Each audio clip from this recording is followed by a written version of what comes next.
جی مهرباني نقیب صاحب دا نظم دی عنوان یې دی وصیتو بابا خپل قوم ته نصیحت کولو بویه چې دا یې وصیت کولو علم په لوی او په واړه فرض دی علم په هر چا خاماخه فرض دی په توره شپه پسې سبا راولي علم رڼا ده او رڼا راولي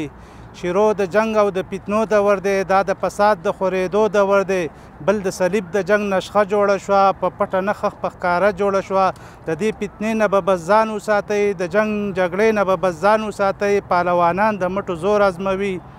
دوه دښمنان د مټو زور ازموي هره کوڅه په هره لار به کوي دغه د خپل مذهب پرچار به کوي دې مسلې له به مولیان پیدا کړي دلته یو څو به غلامان پیدا کړي تاسو به لوټ کړي د عظمت په نامه جنگ به شروع کړي د غیرت په نامه د دوی د زوره به بیا نه خلاصېږئ د جنگ د شوره به بیا نه خلاصېږئ د دوی د زوره به بیا نه خلاصېږئ د جنگ د شوره به بیا نه خلاصېږئ مننه هره دره کې چې غوغا جوړه شي هره کوڅه کې چې جړا جوړه شي د هر یو ښار نه چې لمبې پورته شي د هر یو کور چې جنازې پورته شي نه به جومات نه به حجرې پاتې شي نه به آبادې مدرسې پاتې شي درنه تاریخ د غزنوي به تروړي درنه تاریخ د ابدالي به تروړي نه به حاجي صاحب تورنزو ژوندی وي نه به قاید د یوسفزو ژوندی وي نه به حاجي صاحب تورنزو ژوندی وي نه به قاید د یوسفزو ژوندی وي بیا په دې خاوره کې غازیان به نه وي پښتو به وایي خو افغان به نه وي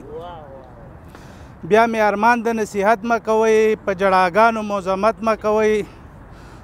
ستا نصیحت په هر قدم ساتمه یم سیاه په لاس کې قلم ساتمه ستا نصیحت لا راته یاد دی بابا ستا وصیت لا راته یاد دی بابا لا په مزغو کې مې ژوندی ساتلې لا په سینو کې مې ژوندی ساتلې لا په مزغو کې مو ژوندی ساتلې لا په سینو کې مو ژوندی ساتلې هغه د عدم تشدد فلسفه هغه د عدم تشدد فلسفه ډېره مننه نقیب صاحب ډېره مننه